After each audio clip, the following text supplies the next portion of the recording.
ایک اونٹ روتا ہوا دوڑتا ہوا میرے نبی کی خدمت میں حاضر ہوا، میرے نبی کے قدموں پہ اپنا سر رکھ کر روتا جا رہا ہے، فریادیں کرتا جا رہا ہے، اونٹ کی آنکھیں چھم چھم برس رہی ہیں۔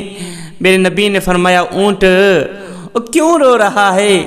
کیوں زارو قطار رو رہا ہے؟ کیوں تڑپ رہا ہے؟ اس اونٹ نے کہا، آقا آپ کے پاس مالک کی شکایت لے کر آیا ہوں، فریاد لے کر آیا ہوں، اندر دکھوں کے انبار لگے ہوئے ہیں، سینے کا بوجھ ہلکا کرنے آیا ہوں۔ آقا میں جوان تھا، میرے اندر طاقت تھی، قوت تھی، مالک کے حکم پر مالک کے لیے لکڑیاں لاتا تھا، مالک کے لیے پانی لاتا تھا، مالک میرے اوپر طرح طرح کے بوجھ ڈالتا تھا، میرے اوپر لکڑیاں ڈالتا تھا، وزن ڈالتا تھا۔ اس وقت تو میں برداشت کر لیتا تھا، اس لیے کہ میں اس وقت طاقتور تھا، جوان تھا، میرے اندر طاقت تھی۔ آقا اب میں بوڑھا ہو گیا ہوں، اب مجھ میں وہ پہلے والی طاقت نہیں رہی، پہلے والی ہمت نہیں رہی، جسم میں وہ جان نہیں رہی، ہڈیوں میں وہ قوت نہیں رہی۔ آقا فریاد کرنے آیا ہوں، آپ میرے مالک کو بلا کر انہیں سمجھائیں، اور نادان تو اپنے بوڑھے اونٹ کے اوپر اتنا بوجھ ڈالتا ہے، وہ پہلے والی جوانی نہیں رہی، پہلے والا خون نہیں رہا۔ یہ اونٹ آقا کریم کو اپنی فریادیں سنا ہی رہا تھا، مالک کی شکایتیں سنا ہی رہا تھا۔ ادھر سے اونٹ کا مالک بھی اونٹ کو تلاش کرتے کرتے دوڑتا دوڑتا آ نکلا، میرے نبی کی خدمت میں حاضر ہوا، دیکھا اونٹ آقا سے فریادیں کر رہا ہے، کچھ باتیں کر رہا ہے، اونٹ کی آنکھیں چھم چھم برس رہی ہیں۔ مالک نے کہا، آقا میں تو کافی دور سے اس اونٹ کو تلاش کر رہا ہوں۔ میرے نبی نے فرمایا، تمہارا اونٹ تمہاری شکایت لے کر آیا ہے، یہ کہہ رہا ہے کہ میں جوان تھا، میرے اندر طاقت تھی، قوت تھی، میرا مالک میرے اوپر بوجھ ڈالتا تھا، میرا مالک میرے اوپر وزن ڈالتا تھا، اس وقت تو میں برداشت کر لیتا تھا، اب جوانی چلی گئی ہے، بڑھاپے نے آن گھیرا ہے، بوڑھا ہو گیا ہوں، جسم میں وہ طاقت نہیں رہی، ہڈیوں میں وہ قوت نہیں رہی، میرا مالک اب بھی میرے اوپر وہی بوجھ ڈالتا ہے جس طرح وہ جوانی میں ڈالتا تھا، میرا مالک سمجھتا ہے کہ میں اسی طرح کا طاقتور ہوں، اب تو مالک نے پلان یہ بنا رکھا ہے کہ وہ مجھے ذبح بھی کرنے والا ہے۔ اس مالک نے کہا، آقا بالکل یہ اونٹ سچ کہہ رہا ہے، جانوروں کی بولیاں جاننے والے نبی، جانور بالکل سچ کہہ رہا ہے، واقعی میرا پلان یہی ہے، میں اس کے اوپر وزن بھی ڈالتا ہوں، بوجھ بھی ڈالتا ہوں، اور میں اسے ذبح بھی کرنے والا ہوں۔ میرے نبی نے فرمایا، میاں تیرے اونٹ کی قیمت کتنی ہے؟ کہا، آقا جتنی آپ دے دیں۔ میرے نبی نے وہ اونٹ خرید لیا، اونٹ کو کہا، جا تو آزاد ہے، تو آزادی کی زندگی جی، تو آزاد ہے، اب تجھے کوئی ذبح نہیں کرے گا، تیرے اوپر کوئی وزن نہیں ڈالے گا۔ اب اونٹ نے جاتے جاتے ایک آواز دی، وہ آواز سن کر میرے نبی نے فرمایا، آمین۔ اونٹ نے دوسری آواز دی، دوسری آواز سن کر بھی میرے نبی نے فرمایا، آمین۔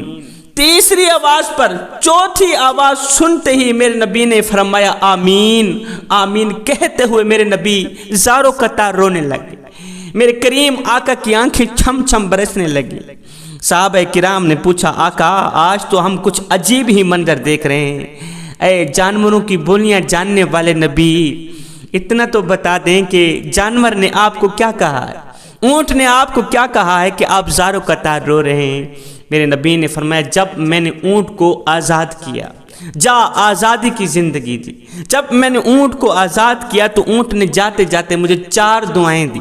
پہلی دعا یہ تھی کہ اللہ آپ کے بھی خوف دور کرے جس طرح آپ نے میرے خوف دور کیے۔ یہ سن کر میں نے کہا، آمین۔ اونٹ نے دوسری دعا دی، اللہ تعالیٰ آپ کی امت کو دشمن سے ہلاک ہونے سے بچائے، میں نے کہا، آمین۔ اونٹ نے تیسری دعا دی، اللہ تعالیٰ آپ کی امت کو قحط سے بچائے، میں نے کہا، آمین۔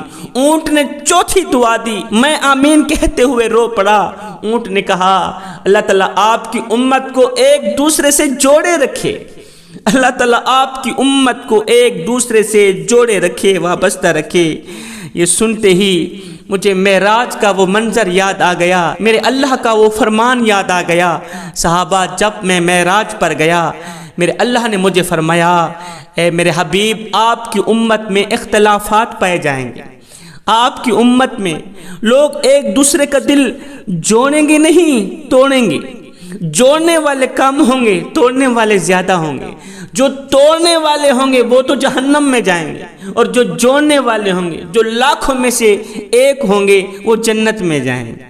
اللہ اکبر! یہ سنتے ہی میں رو پڑا۔ میرے نبی نے فرمایا صحابہ، زندگی میں کبھی بھول کر کے بھی کسی کا دل نہیں توڑنا، کسی کا دل نہیں توڑنا، کسی کو رنج نہیں دینا، کسی کو غم نہیں دینا۔ ہائے، کسی کو دکھ دے کر، کسی کو تکلیف دے کر، کسی کو غم دے کر، کسی کو پریشانی دے کر تجھے کیا لگتا ہے کہ تو ساری زندگی ایسے ہی مسکراتا رہے گا؟ نہ بندے نہ، بس وقت کے الٹنے کی دیر ہے، تیری باری بھی دور نہیں ہے۔ اس لیے کہ زندگی کے کسی نہ کسی موڑ پہ اپنا کیا آخر بھگت نہیں پڑتا ہے۔ جوانوں، اگر کسی کو ایک پل کی خوشی نہیں دے سکتے تو نہ دینا، کوئی بات نہیں، کسی کو ساری زندگی کے لیے دکھوں میں بھی نہ ڈالنا۔ اگر اپنے بوڑھے باپ کی چٹی داڑھی کا حیا نہیں کر سکتے تو کوئی بات نہیں، نہ کرنا۔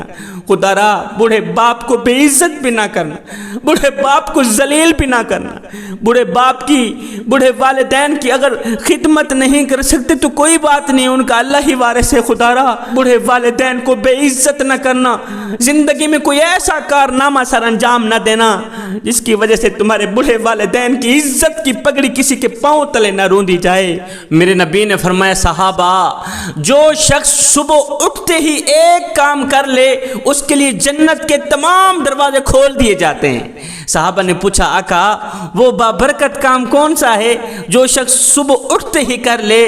میرے نبی نے فرمایا، جو شخص صبح اٹھتے ہی والدین کا چہرہ دیکھ لے، والدین کی زیارت کر لے، ابھی تک پانی نہیں پلایا، والدین کے ہاتھ نہیں دبائے، والدین کی نوکری نہیں کی، والدین کو کھانا نہیں کھلایا، بوڑھی ماں کا سر نہیں دبایا، بوڑھے باپ کے پاؤں نہیں دبائے، ایمان کی حالت میں محبت کی نظروں سے جس نے صبح اٹھتے ہی اپنے ماں باپ کا چہرہ تک لیا ہے، میرے نبی نے فرمایا اس کے لیے جنت کے تمام دروازے کھول دیے جاتے ہیں۔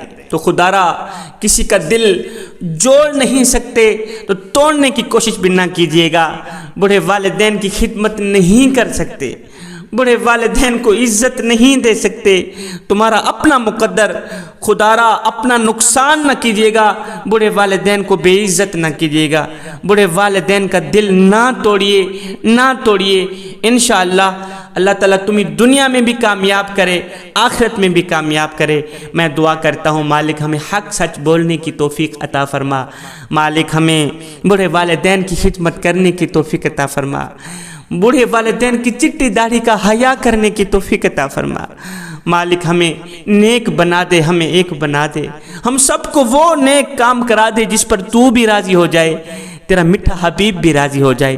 فقیرانہ آئے صدا کر چلے، نمازی بنو تم دعا کر چلے، آمین ثم آمین، وما علینا الا البلاغ المبین۔